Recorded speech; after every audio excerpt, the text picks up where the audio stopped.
Yes, so my name is Benjamin Leruth from the University of Kent. Who is, I'm Nick Startin from the University of Bath. Yes. And we've got two volumes that we're working on with Routledge.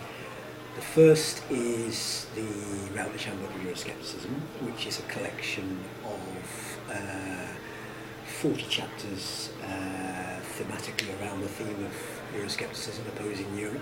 And then the second book that we're working on is a co-edited book with John Fitzgibbon, which is on transnational Euroscepticism. Transnational and pan-European Euroscepticism, which has been quite avoided in the existing literature. It's quite of a new phenomenon, so we're trying to assess how political movements, civic movements as well, join their forces at the European level to oppose the process of European integration. So we'll have 9-10 chapters on this topic, and hopefully, we hope that the readers will enjoy it as much as we did editing it. Yeah, it's an interesting book because the idea of when you think of Euroscepticism, you think along the lines of nationalism. But what we're exploring is the way that there's been transnational cooperation, which is a slightly unlikely kind of existentialist path for what are pro-sovereignty nationalist Eurosceptics. So it is an interesting phenomenon. It's more developed, isn't it, than we thought it probably was? Absolutely, yes. At first it was only focusing on transnational Euroscepticism as a concept that we see as horizontal, so how people join their forces. But we realized that many of these groups, not only at the political level, but also civic movements, use European institutions to coordinate their actions. So that is why we added the notion of pan-European Euroscepticism that we conceptualize also in our book.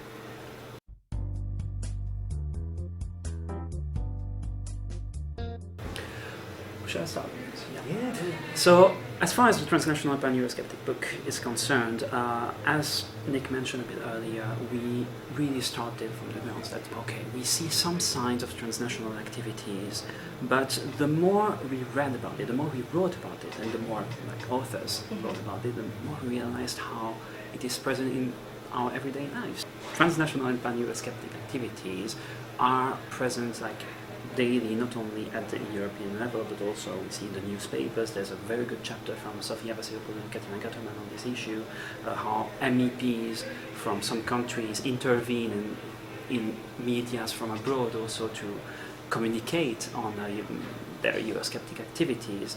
So we really realize that it contributes to the emergence of a European public sphere, which is, in our opinion, the major contribution of this book to the existing literature. And to speak about the handbook again, it's divided into various sections. So one is a kind of conceptualization theoretical section, which has allowed us to sort of visit some of the old arguments about Euroscepticism, but also to include authors that are developing new ideas as well. And then also there's a section on political parties and public opinion, and there's also a section about the impact of the media on the Eurosceptic debate. We also look at referendums as a driver of Euroscepticism. And we're looking at civil society groups as well, aren't we, non-party actors. And also there's a short bit as well about the transnational dynamic in the handbook as well. So it's 7 or 8 sections, and it's allowed us, I think, to develop our knowledge as well, because we're looking at the whole gambit of what opposition to the EU is in one volume, and that's been a really kind of enriching process. So it's been great.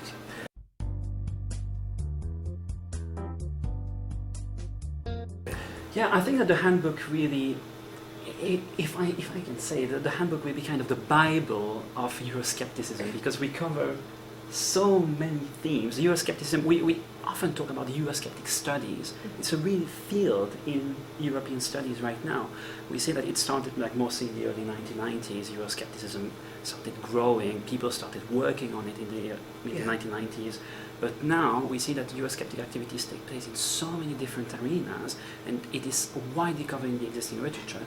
How can we make a sense out of that? How can we help the readers to get one volume where they can find the essential on the Eurosceptic literature? And that is really what the handbook is. It is, and it's a nice mixture of theoretical sort of chapters, but there's also some kind of original empirical chapters, but at the same time there's some more kind of general essayistic chapters which are not necessarily driven by primary research, but kind of help to conceptualise, the big picture of what, opposition to the EU is today. So you're right. The Bible is how we hope to see it. That it will become quite a popular text with undergraduates, postgraduates, and researchers as well. And we're kind of hoping it may have some general interest for people practitioners, and just people who are interested in European politics. But Ben is absolutely right that the opposition to the EU has become a much more studied area of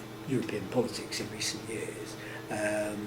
So I think that there's quite a big appetite for what we're producing in this book.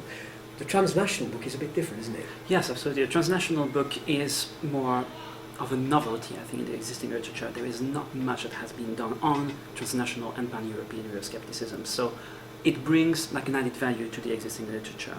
So on the one hand, you have one volume that offers a state-of-the-art research on what has been done in Eurosceptic studies, while on the other hand, with the book on transnational and pan-European skepticism, we open a new window to analyze how transnational and pan-Eurosceptic activities contribute to the emergence of the European public sphere.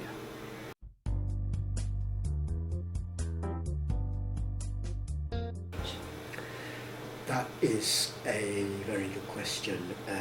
Obviously with the backdrop of the economic crisis, the refugee crisis, the announcement of a referendum in the UK for the month of June, this is an area that is not static. I think it was Chris Flood who said that Eurosceptics are always chasing a moving target, and that's certainly the case today. It has been a challenge, and we still have work to do with our authors to make sure that their chapters reflect the latest developments, because things are moving pretty quickly, aren't they? Absolutely. One key example that we can give is when we were writing about the transnational and pan-Eurosceptic book. We were in the middle of writing one chapter, and then the ENF group has been formed in the European Parliament, so the group from Marina Pen and Geert Wilders. And it is, of course, a major development, because until now we noticed that radical right political parties had some major difficulties to form a group in the European Parliament, or these groups were really temporary, short-lived. So I think it really demonstrates how we needed to keep in touch with the reality, and not only be focused on our research, but check regularly what's happening and the most recent developments, because of course, as we mentioned, Euroscepticism is present in our everyday lives, and there's daily coverage. That's important, wasn't it? Because in the UK we sometimes think that Euroscepticism is a British phenomenon. It's certainly a British invention, but there's absolutely no doubt that opposition to Europe has become increasingly embedded and mainstream across all European nation states. Even a country like Belgium, where Ben is from, which historically has been very pro-EU for obvious reasons as it situates the European Union. Now, we are seeing the developments of Eurosceptic parties, civil society groups, slightly more sceptical edge amongst certain media outlets. So it is a complete comparative and transnational phenomenon, isn't it? Absolutely.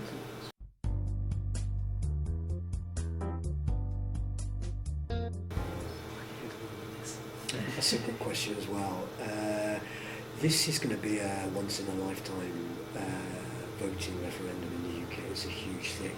I think the two big demand-side issues, I think, that will affect the outcome are the economic situation. So do voters feel that staying in the EU in this kind of post-economic crisis situation is the way forward, or do they feel that it's not? So I think the economic question is hugely important, what we sometimes call the rational choice argument. But the other big demand-side issue, I think, is becoming security, whether that's wrapped up in terms of immigration, migration, the refugee crisis, the Schengen Agreement, the freedom of movement. I think that's going to be a big question in this referendum campaign. And that's the one that the media, the Eurosceptic tabloid press, is pushing on very significantly. So those, I think, would be the two big demand-side issues. Obviously, the EU itself, and lots of British people will be taking a look at the EU and saying, why was it formed? What does it do? Does it need reform? Are better in, are we better out? So I think that will be an important factor. But there are also a whole lot of supply side variables as well. How do the campaigns perform? Is the yes campaign more effective than the no campaign? What will be the intervention of major politicians, whether it's the Prime Minister or whether it's the leader of the opposition, or even politicians from abroad like Barack Obama, who is obviously, I think, hoping that we stay in the European Union. So the supply side variables are really important, and I think the media is quite a big one. We do have a Eurosceptic press in the UK which is quite unique in its hostility to the European Union if you compare with other EU nation states. So they will have a role to play as well. I mean, we shouldn't get too ahead of ourselves and say, the media is dictating the result, but there is certainly an element that the tabloid press will have an influence on the outcome of this referendum. So it's a whole load of issues, I think, supply issues, demand side issues, and right now it's a very difficult result to predict. What do you think in terms of the way it's going to go? Well, I think it's very hard to predict exactly what's going to happen, of course, because as Nick mentioned, the opinion polls are really volatile at the moment. It depends also, like a couple of weeks before the referendum, what is going to happen. There might be like some news that could give bad coverage for the European Union, for staying in the European Union. Like yesterday, for example, with the Brussels attacks. The horrendous attacks in Brussels. Those kind of awful events will be used by both sides of the campaign to kind of justify their argument. And Absolutely. if something happens on the kind of demand side, unpredictably, in a couple of days before the actual referendum, that could have a huge impact. Absolutely, and just to echo something that is mentioned in our book on Transnational and European Euroscepticism, something that will be quite interesting is to see how Eurosceptics from abroad interfere in the referendum debate. So, for instance, will we see some pan-European groups from the European Parliament interfering with members of the European Parliament from abroad, trying to influence the debate, like Marine Le Pen, for instance? We saw that in Denmark, the Danish People's Party wants the UK to stay in, which is quite of an interesting development. So it will be quite interesting to see how what the transnational and pan-European dimensions of this UK referendum.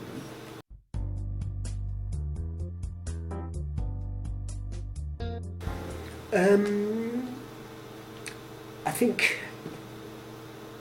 to go back to the previous point I made, I think that it will ultimately come down to two layers, if you like. One is the kind of, what I would call the rational choice economic interest argument. And then the other layer is the emotional side of the arguments.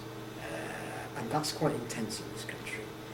So feelings of belonging in terms of national identity, sovereignty, I think will be very important. My sense is that the no campaign currently is winning the kind of emotional, psychological side of the debate, whereas broadly speaking, the yes campaign, even in the context of the economic crisis, is still probably winning the economic interest argument.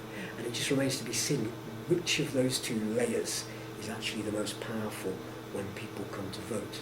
I think fear is a factor. We saw it in the Scottish referendum. Quite a lot of Scots voters who deep down would have been persuaded by Scottish independence as a concept, withdrawing from that idea perhaps because they were worried about the uncertainty, the future, etc.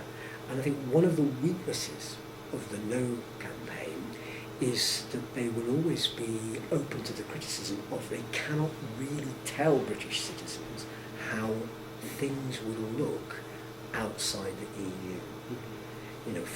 Britain is the second biggest economy in Europe, one of the best economies in the UK, while we're in the European Union, and that's not affected. That's not affected the British economy. But can the no campaign convince the British electorate that Britain will be as well off, if not better off, economically outside the EU?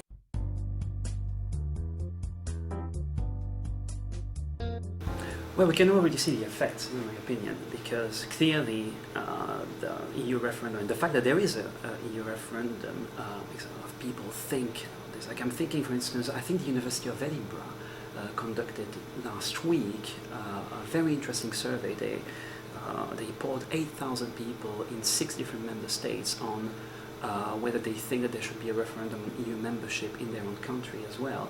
And it was very interesting to see that I think it was almost 50%, if not a little bit more than 50% of respondents for France would like to see a referendum on EU membership.